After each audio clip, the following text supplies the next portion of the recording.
আহ, সবাইকে আমি প্রথমে ধন্যবাদ দেবো আপনাদের এখানে আসার জন্য এবং আমাদের কথা শোনার জন্য। অনেক আলোচনা হয়েছে, আলোচনার সব সেক্টরগুলি মোটামুটি আমি দেখেছি যে আলোচনা করা হয়েছে। একটা কথা প্রথম ভীষণভাবে প্রতীয়মান হয়েছে যে বাংলাদেশ একটা ভঙ্গুর রাষ্ট্র।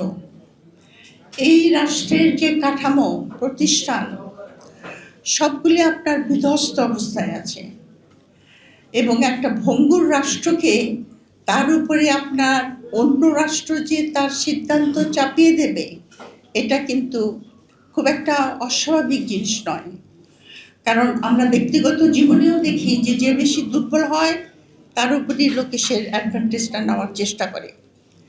বাংলাদেশের ক্ষেত্রে যেটা হয়েছে বিশেষ করে এখন, এবং এটা আমাদের যে কিনোট স্পিকার উনি বলেছেন যে যে পরিবর্তন, বৈশ্বিক পরিবর্তন এবং যা প্রেক্ষিত বাংলাদেশে, সেখানে বাংলাদেশ এখন একটা অত্যন্ত সংকটময় মুহূর্তে দাঁড়িয়ে আছে। বাংলাদেশের যে আপনার আধিপত্যবাদ জিনিসটা কি, আজকালকার যুগে আপনার মধ্যযুগে যখন একটা রাষ্ট্র আর একটা রাষ্ট্রকে দখল করতে চাইতো তখন তারা সামরিক শক্তি দিয়ে দেশটাকে দখল করে নিত, একদম মানে ফিজিক্যালি দখল করত। কিন্তু এখন একটা দেশ আর এক দেশটাকে দখল করে সেই দেশটার যে সমস্ত প্রতিষ্ঠান আছে সেগুলির উপরে দখলদারি করা এবং সেই দেশের জনসাধারণের যে সাইকিক বা তাদের যে মনোমানসিকতা সেটার উপরে আধিপত্য স্থাপন করা, ওটা কিন্তু সাংঘাতিক গুরুত্বপূর্ণ। যেটা সাধারণত করা হয় আপনার কালচার বা সাংস্কৃতিক আগ্রাসনের দ্বারা। যেরকম ব্রিটিশ যুগে যারা আপনার এলিট শ্রেণী ছিল তারা কিন্তু ব্রিটিশদেরকে ভীষণভাবে নকল করত। ওই রকম বাঁকা উচ্চারণ ইংরেজি বলতেন, ওই রকম কাপড় চোপড় করতেন, ওই রকম পাইপ খেতেন, নিজেদেরকে ব্রিটিশ মনে করতো, ইন্ডিয়ান মনে করতো না। অশীষ কান্তে একটা বই লিখেছিলেন খুব চমৎকার, সেটার নাম হলো মোস্ট ইন্টিমেট এনিমি, মানে আমার শত্রু কিন্তু আমি তাকে ধারণ করেছি আমার মননে, আমার মস্তিষ্কে। এটাই হলো সবচেয়ে বড় আধিপত্যবাদ। এবং আপনি যখন সেটা করতে পারেন তখন আপনি অতি সহজে সেই রাষ্ট্রের যে সম্পদ, খনিজ বলেন, মাটির নিচে বা উপরে, ওই রাষ্ট্রের প্রতিষ্ঠান সেগুলিকে দখল করেন। মানে ওই প্রতিষ্ঠানের লোকজন আপনার হয়ে কাজ করে, মানে অন্য দেশের হয়ে কাজ করে, নিজের দেশের জন্য করে না। মানে একটা সমাজের মধ্যে ইনফিল্ট্রেশন হয়, যেটা চাণক্য নীতিতে পরিষ্কারভাবে লেখা আছে। চাণক্য নীতিতে পরিষ্কারভাবে বলা হয়েছে যে আর একটা দেশকে, বিশেষ করে চাণক্য নীতি কিন্তু এই কথাটা বলেছে যে তোমার যে প্রতিবেশী সে কিন্তু তোমার বন্ধু নয়, তাকে সবসময় অস্থিতিশীল রাখবে যাতে তোমার জাতীয় স্বার্থ উদ্ধার হয়। এবং অস্থিতিশীল রাখার হলো সবচাইতে বড় উপায় হলো সেই সমাজটাকে অস্থিতিশীল করে দেওয়া, সেই সমাজের মধ্যে বিভাজন তৈরি করা। যেমন আপনার বাংলাদেশ হওয়ার সঙ্গে সঙ্গে আমরা দেখেছি স্বাধীনতা বিরোধী, স্বাধীনতার পক্ষ। একটা দেশের যুদ্ধ হয়ে গেছে, ভিয়েতনামেও যুদ্ধ হয়েছে। ভিয়েতনাম আপনার আমাদের চেয়ে অনেক বেশি দীর্ঘস্থায়ী যুদ্ধ করেছে, কিন্তু সেখানে কিন্তু ওই স্বাধীনতার বিরুদ্ধে পক্ষে কিছু নাই। যে যা কিছু সমস্যা হয়েছে উইদিন এ শর্ট টাইম তাদের বিভিন্ন প্রোগ্রামের সূত্রেতে জাতিকে ঐক্যবদ্ধ করেছে। কিন্তু আমাদের সমাজে এখন পর্যন্ত সেই বিভাজন চলছে এবং এই বিভাজনটা আপনার এমন একটা পর্যায়ে গেছে যে আমাদের দেশের মধ্যে বিভিন্ন রাজনৈতিক দলের সমর্থকরা একে অন্যের মুখোমুখি দাঁড়িয়ে গেছে। এবং এই অবস্থা যখন হয় যে একটা দেশের ভিতরে সেই দেশের প্রতিষ্ঠানগুলি, ধরেন বাংলাদেশের আর্মির কথা যদি আমি বলি, এখানে আপনি চিন্তা করেন এখানকার পাঁচজন সিটিং জেনারেল পালিয়ে গেছেন অন্য দেশে। মানে আমাদের সিকিউরিটি রিলেটেড ইনফরমেশন, আমাদের যে সমস্ত আপনার সামরিক যে সমস্ত ওরিয়েন্টেশন, সব কিছু নিয়ে কিন্তু তারা আরেক দেশে চলে গেছে। মানে ইনফিলট্রেশনটা কত গভীর সেটা আমি বলছি। এবং এই রকম সমাজেই আপনার আধিপত্যবাদ প্রকটভাবে দেখা দেয়। এই ডিভিশনকে দূর করার জন্যই আপনার জুলাইয়ের অভ্যুত্থান হয়েছিল। কারণ আমাদের রাষ্ট্র এমন একটা পর্যায়ে পৌঁছে গেছিল যে আমরা সমাজের বিভাজনের ভিতরে একে অন্যের মুখোমুখি দাঁড়িয়ে গেছিলাম। মানে একদল আর একজনকে নিশ্চিহ্ন করার জন্য প্রতিজ্ঞাবদ্ধ ছিল। মানে দুটা মেজর পার্টি এবং তাদের ফলোয়ার, এবং এটা সিভিল সোসাইটির মধ্যে ডিভিশন ছিল, সাংস্কৃতিক কর্মীদের মধ্যে ছিল, শিক্ষকদের মধ্যে ছিল, ছাত্রদের মধ্যে ছিল। আমরা এক জাতি, এক বাংলাদেশের মতো এত হোমোজেনিয়াস কান্ট্রি পৃথিবীতে নাই। এক ভাষা, বেশিরভাগ লোকই একই ধর্ম অবলম্বী। অন্যান্য দেশে ধরেন ইন্ডিয়াতেই তো আপনার বহু ভাষাভাষী লোক আছে, বহু ধর্মীয় লোক আছে, কিন্তু আমাদেরটা একটা হোমোজেনিয়াস নেশন। এই হোমোজেনিয়াস নেশনটাকে এমনভাবে বিভাজিত করা হয়েছে যে আমরা একে অন্যের মুখোমুখি দাঁড়িয়ে আছি এবং অন্য একটা রাষ্ট্রের হয়ে আমরা কাজ করছি নিজের দেশের বিরুদ্ধে গিয়ে, যাতে আমরা সেই রাষ্ট্রের আধিপত্যতা এখানে আমরা এস্টাবলিশ করতে পারি। এখন জুলাই রেভলিউশনটা যে হয়েছিল সেটা হয়েছিল আপনার, সেটার মধ্যে কিন্তু আধিপত্যবাদের বিরুদ্ধে ছিলেন তারা, আমরা সবাই সেটার বিরুদ্ধে ছিলাম। আমরা এটারও বিরুদ্ধে ছিলাম যে রাষ্ট্রকে পুনর্গঠন করতে হবে, রাষ্ট্রকে সংস্কার করতে হবে, জাতি গঠন করতে হবে। এবং এর জন্য আমাদের ইন্টারিম গভর্নমেন্ট কতগুলি রূপরেখা দিয়ে গেছে। কিন্তু আমরা দেখলাম, অত্যন্ত দুঃখের সঙ্গে দেখলাম যে আপনার জুলাই রেভলিউশন হওয়ার পরে মেজরিটি ভোট নিয়ে যে সরকারটা এসেছেন তাদের মধ্যে আমি জুলাইকে ধারণা করার মধ্যে তাদের মধ্যে কিছু দ্বিধাদ্বন্দ্ব আছে বলে আমার কাছে প্রতীয়মান হয়। কারণ তারা গণভোটকে অস্বীকার করেছে। এখন গণভোট বলেছে যে আমরা নির্বাচনের জন্য গণভোটটাকে মেনে নিয়েছি, তো এটা তো জাতির সঙ্গে একটা প্রতারণা। 70% লোক যখন বলে একটার পক্ষে ভোট দেয়, তখন আপনি আইনের জটিলতা দেখিয়ে এটাকে অমান্য করতে পারেন না। আপনি যদি গণতন্ত্রের কথা বলেন, আপনাকে বলতে হবে যে জনগণের রায়কে আমরা মেনে নেব। এটা তারা করেনি, এটা অত্যন্ত দুঃখজনক।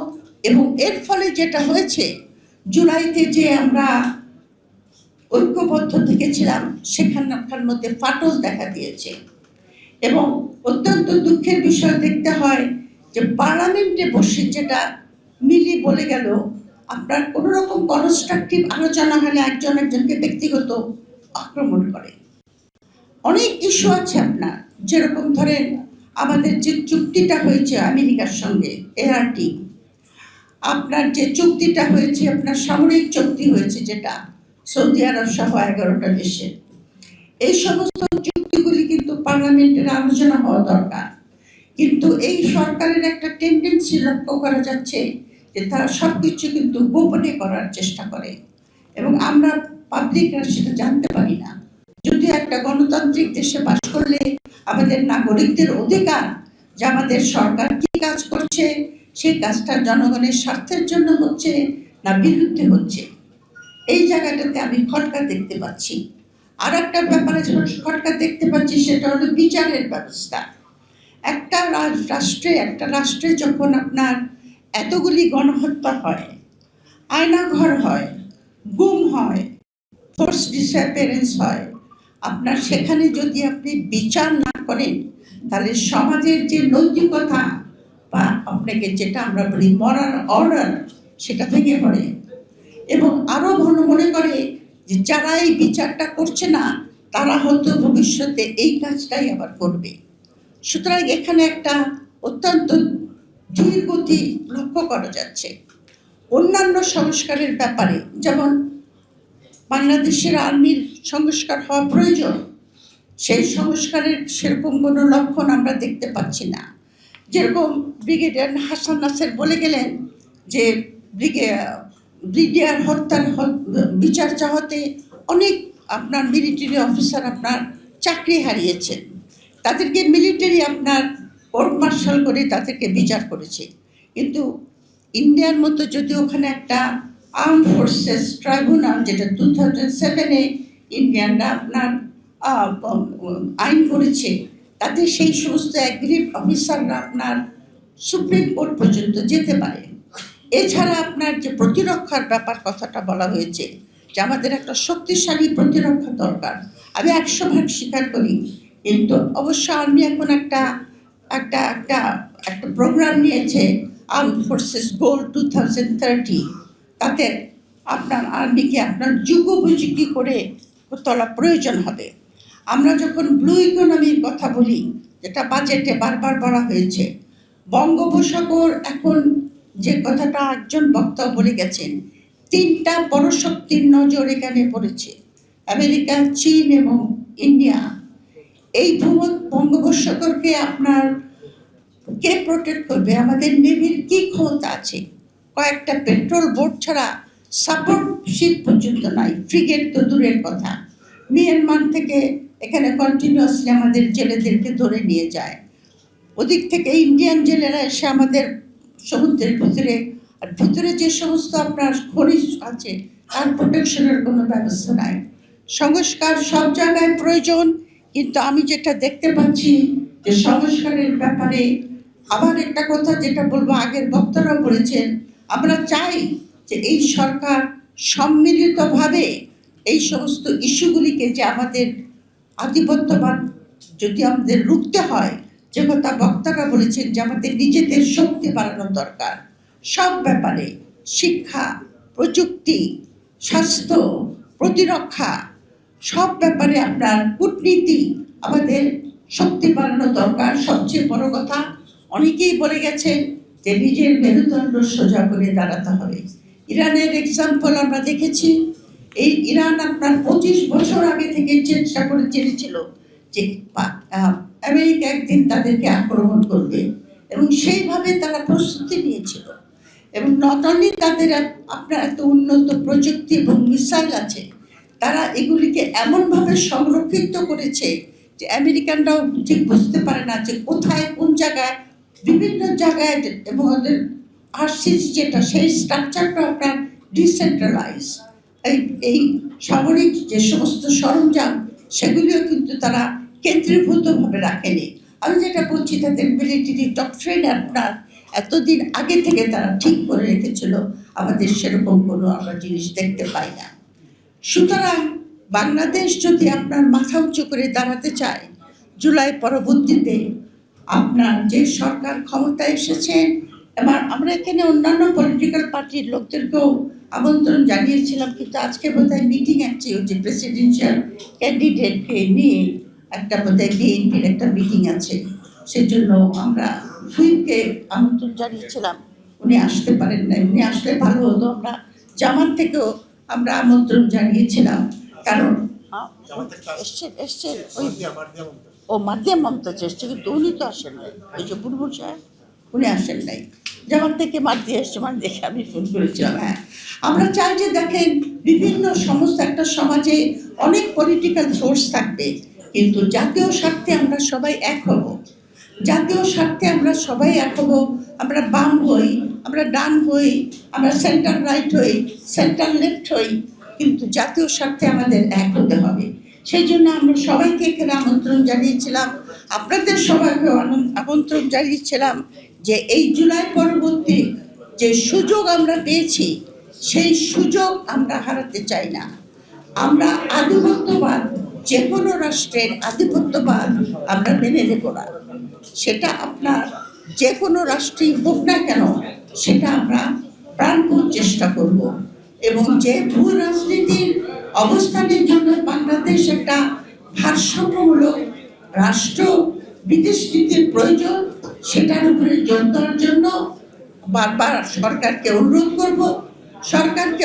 করব ঐক্যবদ্ধ করতে জাতিকে, এবং স্ট্রং লিডারশিপ দিয়ে মেরুদণ্ড সোজা করে দাঁড়ানোর জন্য, যাতে বাংলাদেশ জুলাইয়ের যে স্বপ্ন, সেই স্বপ্নকে আমরা প্রতিষ্ঠিত করতে পারি। আপনাদের সবাইকে ধন্যবাদ।